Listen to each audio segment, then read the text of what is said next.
Creo que ya es la tercera vez que estoy comentando este documento. Este se está convirtiendo en un escenario obligado para el estudio, el análisis, el diagnóstico y la discusión de los problemas y, digámoslo, también desafíos de nuestro sistema de salud. Son 8 años ya de la presentación de este documento. Ustedes ven que este niño está creciendo y engordando. Ya tenemos nuevos capítulos. Yo creo que es muy importante que el tema de pensiones haya sido incluido este año en el reporte. Y quiero hacer un pequeño paréntesis y discusión un poco, que yo creo que es importante hacer pedagogía pública sobre los desafíos de nuestra sociedad en el área de la seguridad social.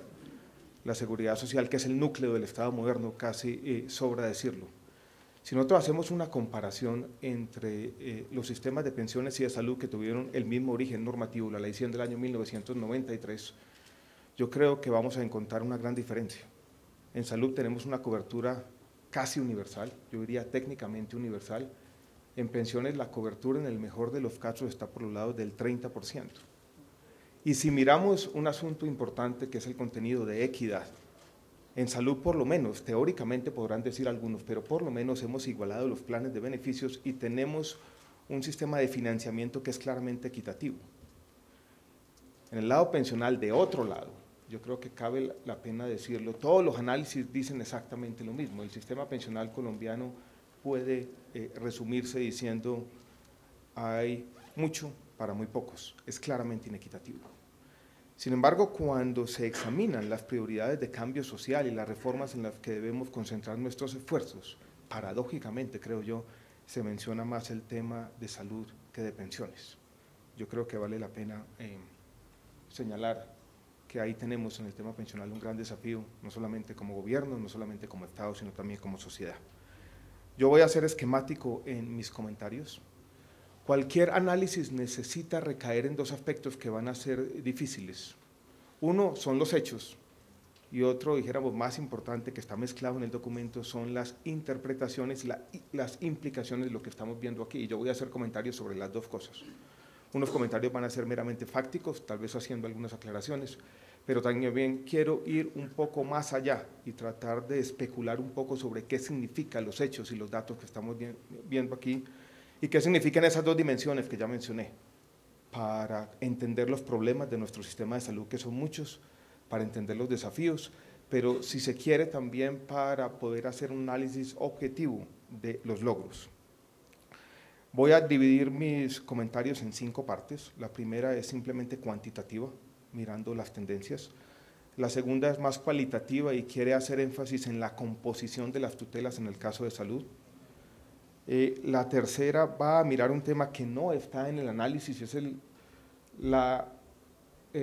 impacto o la incidencia de una especie de gasto público no diseñado de manera deliberada que hay implícito en las tutelas, o sea, el análisis de incidencia. Después voy a hablar un poco de las políticas y las medidas para cerrar con algunas conclusiones. Dicho esto, entonces, empecemos con la primera parte y quiero que pasemos al análisis cuantitativo. Si uno quisiera resumir lo que hay aquí con una sola frase, desde un punto de vista más fáctico, yo creo, y comparando los 2 años, 2012-2013, ustedes ven una primera comparación, tanto en el número de tutelas como en la tasa de tutelas por 10.000 afiliados.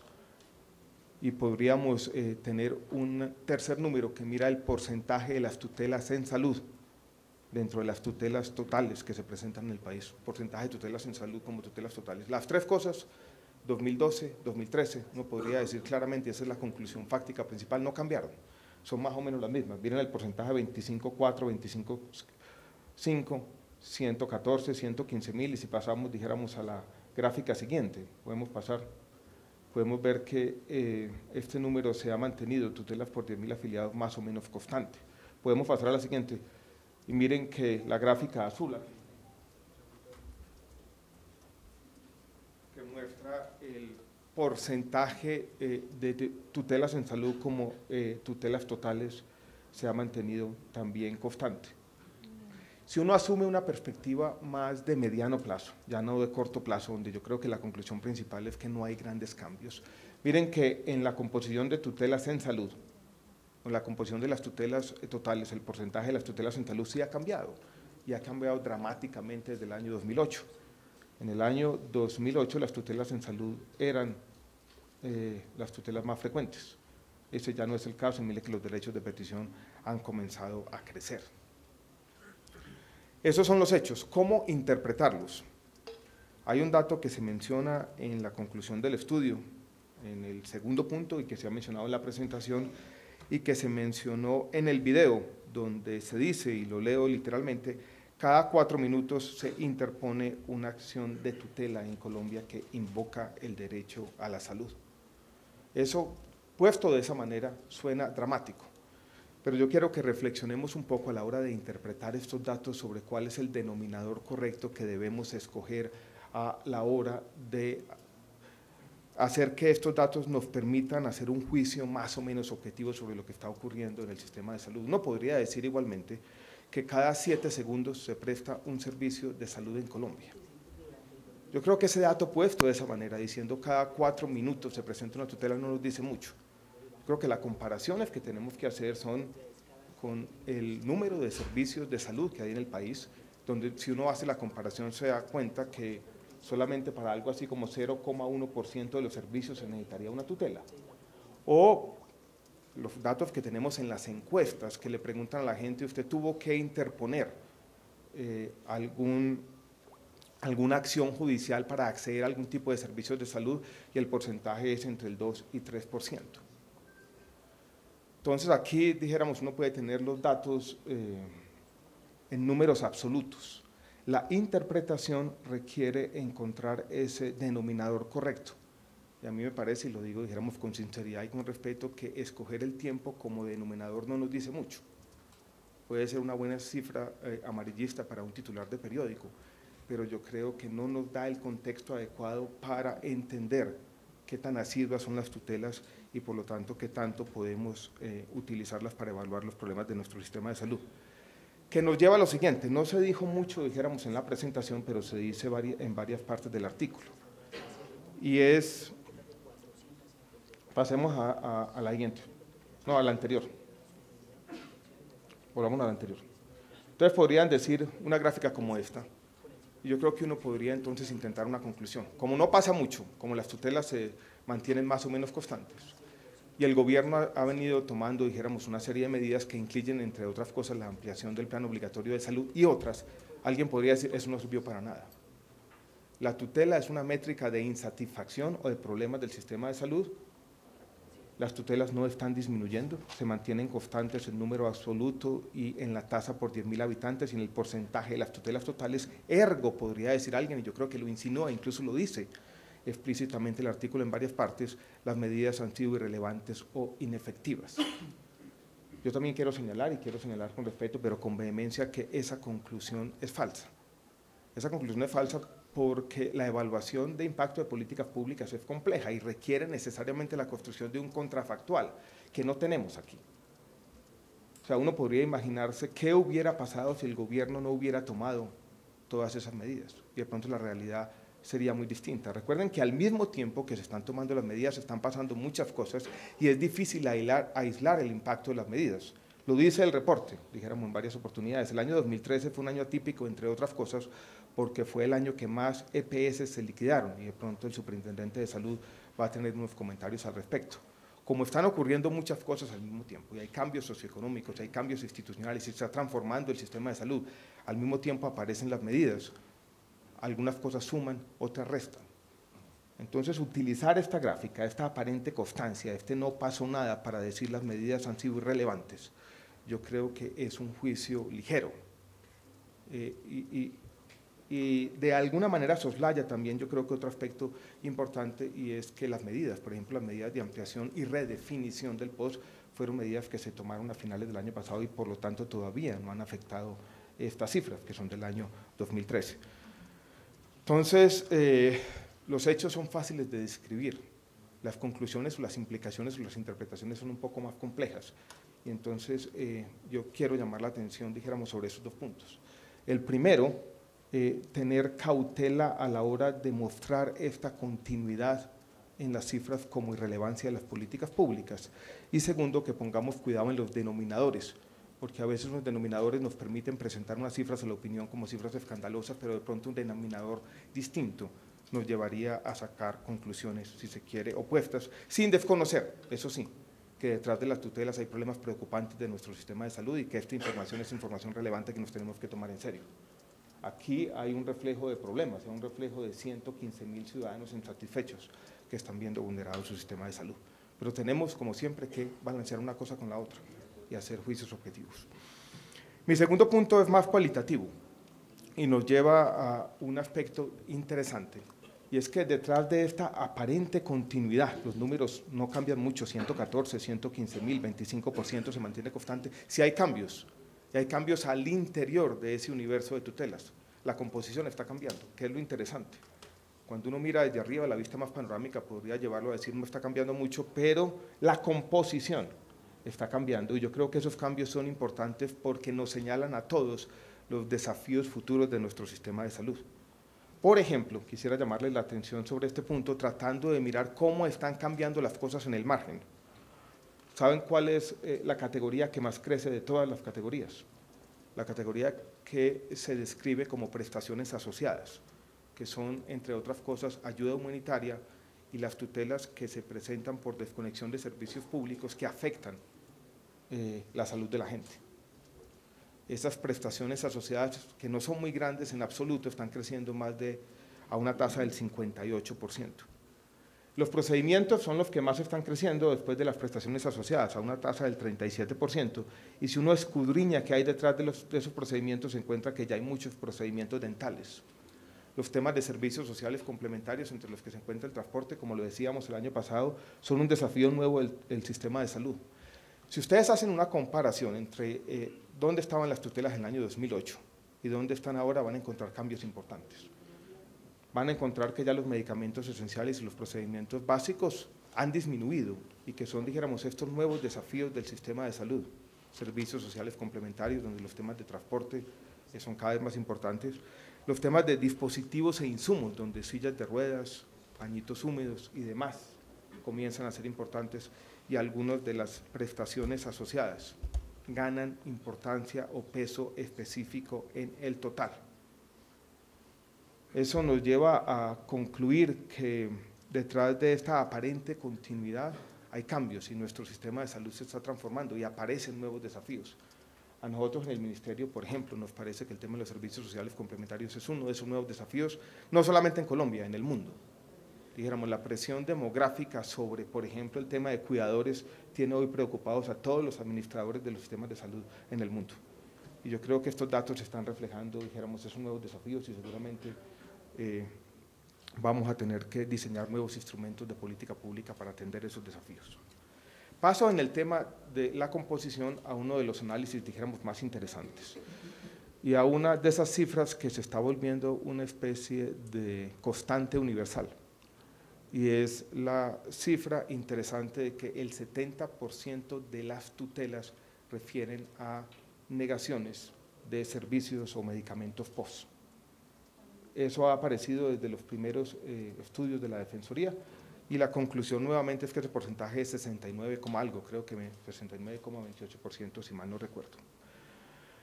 Pensemos un poco en cómo hacer esa clasificación, porque me parece que detrás de esa clasificación hay una idea que no es del todo cierta en este sentido. Yo creo que es imposible conceptualmente clasificar todas las tutelas en esa dimensión POS y no POS. El año pasado mencionaba que en los temas de integralidad, por ejemplo, puede haber problemas. Una tutela que diga integralidad es una tutela que le está diciendo al administrador de salud, dele al paciente todo lo que necesita. Y dentro de ese todo lo que necesita puede haber temas POS y no POS. Entonces, ¿cómo la clasifico yo? Ahora surge, dijéramos, una clasificación que ustedes tienen y es si hay por lo menos un elemento no POS, ustedes la clasifican como no POS. Pero es difícil en algunas de esas tutelas de integralidad ver si hay elementos POS y no POS porque muchas veces no se sabe, simplemente leyendo la tutela. Ahí hay un primer tema. Hay un segundo tema que son los temas de oportunidad. Hay una tutela por un servicio POS pero que en el fondo lo que está haciendo la tutela es que quien la interpone y quien consigue la protección judicial simplemente se está saltando la cola. Y uno podría decir, sí, se está negando un servicio POS, pero no es que se está negando un servicio POS. La tutela, dijéramos, tiene otro énfasis, y es simplemente en acelerar, no en que se interrumpa la negación, sino en acelerar la prestación del servicio. Y esa clasificación, dijéramos, es más complicada. Yo simplemente decir que es una tutela POS, cuando lo que estoy es resolviendo un tema de oportunidad, me parece que no es conceptualmente un tema claro. Hay muchas tutelas, por ejemplo, en los temas de red. Hay una persona que lo ha atendido en una clínica y ha tenido, dijéramos, su especialista, le presta servicios POS, dijéramos que la EPS redefine su red y el antiguo prestador de servicio no hace parte de la nueva red. Yo conozco muchas tutelas que simplemente le dicen que a la persona la siga atendiendo el mismo especialista en la misma clínica. Uno podría decir, esa es una tutela POS, ese no es un tema que está en esa dimensión POS, no POS, es una dimensión distinta. Como la oportunidad, quiero decir, es una dimensión distinta. Segundos usos de medicamentos. Hay un medicamento POS para unos usos especificados, hay un segundo uso, aparece una tutela para ese segundo uso, se clasifica como una tutela POS. Y también hemos visto, dijéramos, esos problemas. Yo simplemente quiero decir que yo tengo muchas dudas sobre ese porcentaje del 70%. Yo creo que ese es un porcentaje que si uno lo escudriña y lo examina, dijéramos, con cuidado, por lo menos va a encontrar un montón de fallas metodológicas. Yo creo que este es un debate que tenemos que dar, dijéramos, con mucho más cuidado, porque de alguna manera el porcentaje hizo carrera. Y si ese porcentaje es completamente cierto, estamos ante un fracaso casi que indefendible del sistema de salud. Pero vuelvo y repito, uno no puede reducir todas las tutelas a esa dimensión, a esa única dimensión POS y no POS. Hay muchas otras dimensiones relevantes en el tema de salud. Y las tutelas de oportunidad no se pueden reducir a esa dimensión. Las tutelas de red no se pueden reducir a esa dimensión. Muchas de las tutelas de medicamentos no se pueden meter en esa camisa de fuerza. Y uno, cualquier análisis en este estilo, yo creo que tendría que decir, mira, aquí están las tutelas que son claramente POS, negaciones de lo que hace parte del plan obligatorio de salud. Aquí hay tutelas que claramente son no POS, y aquí hay otro grupo de tutelas que son inclasificables en esa dimensión, porque uno no puede reducirlas a esas dos categorías. Yo creo que eso nos brindaría un poquito, dijéramos, más de claridad. Vale la pena entonces que tengamos este debate y que revisemos esas cifras. Quiero pasar al tercer punto. Pasemos a la otra. Y es esta grafiquita. Yo creo que es un punto que mencionábamos también el año pasado. Muchas gracias. Y es una dimensión importante de la política pública que no se menciona en el estudio, ese no es el objetivo, pero creo que vale la pena traer a cuento. Colombia fue pionero en América Latina en los estudios de incidencia de la política social. El primer estudio lo hizo un economista chileno del Banco Mundial en el año 1975, Marcelo Zelosky. Después, un colega economista que hoy trabaja, creo que al Banco Interamericano de Desarrollo, Carlos Eduardo Vélez, hizo el segundo estudio por allá en lo que se llamó la misión social, a mediados de la década del 90. Después la misión de pobreza repitió esos estudios y tenemos, dijéramos, una larga tradición de estudios que tratan de responder a una pregunta puntual, específica, pero importante a la hora de examinar lo que está ocurriendo, cómo invertimos los recursos públicos, y es quién se beneficia del gasto público. Incluso el estudio de Marcelo Zelosky se titulaba así, ¿quién se beneficia del gasto público? Los estudios desde entonces han mostrado lo que Colombia conoce bien, y es que hay algunos programas sociales, por ejemplo, los del ICBF y los programas de educación básica que son bastante progresivos o redistributivos, que benefician más a los pobres que a los ricos, y hay otros no tanto, como la educación superior o las pensiones. El último estudio que se hizo, yo creo que mostraba algo que ha sido reconocido una y otra vez, y es que el régimen subsidiado en salud es una de las intervenciones más progresivas con que cuesta el Estado colombiano. Eso es un programa social que claramente beneficia más a los pobres que a los ricos. Cabe la pena, entonces vale la pena hacernos una pregunta, y es, todas estas tutelas, que en el fondo hay gasto público, porque recuerden que esto se paga con recursos públicos, ¿a quién benefician? ¿Benefician a los más pobres o benefician a los más ricos? Yo creo que no es una pregunta impertinente, es una pregunta que tenemos que hacer a la hora de entender si esta manera individual de proteger los derechos sociales es más efectiva o más eficiente que las protecciones más colectivas, basadas, por ejemplo, en la ampliación de los planes obligatorios de salud. Este análisis es un análisis que podía hacerse para el régimen contributivo, no tanto así para el régimen subsidiado. ¿Cómo se hace? De una manera muy sencilla. Uno tiene el ingreso base de liquidación, el ingreso de cada persona, tiene las tutelas y tiene cuánto se pagó por cada una de las tutelas. Con ese ingreso uno puede clasificar la población en 5 grupos, quintiles de ingreso, desde el 20% más pobre, que llamamos el quintil 1, hasta el 20% más rico en esa base de datos, en los registros oficiales del FOSIGA, que es el 20% más rico. Y podemos entonces hacer una pregunta fácil, ¿hacia dónde va la plata de las tutelas? Y miren que ese quintil 1 se beneficia con un porcentaje exiguo, casi irrelevante de las tutelas. El 0,3% de lo que el Estado paga en tutelas, en salud, beneficia al primer quintil. El 47% beneficia al quintil número 5. Entonces, claramente lo que estamos pagando por tutelas está beneficiando no a los más pobres, sino a los más ricos. Es difícil encontrar un uso más regresivo de recursos públicos, tal vez el sistema pensional que mencionaba al comienzo. Y esto tiene que ser un llamado de atención para todos como sociedad, a quienes diseñamos las políticas públicas y a quienes estamos tratando todos los días, a veces con opiniones distintas, de mejorar el sistema de salud.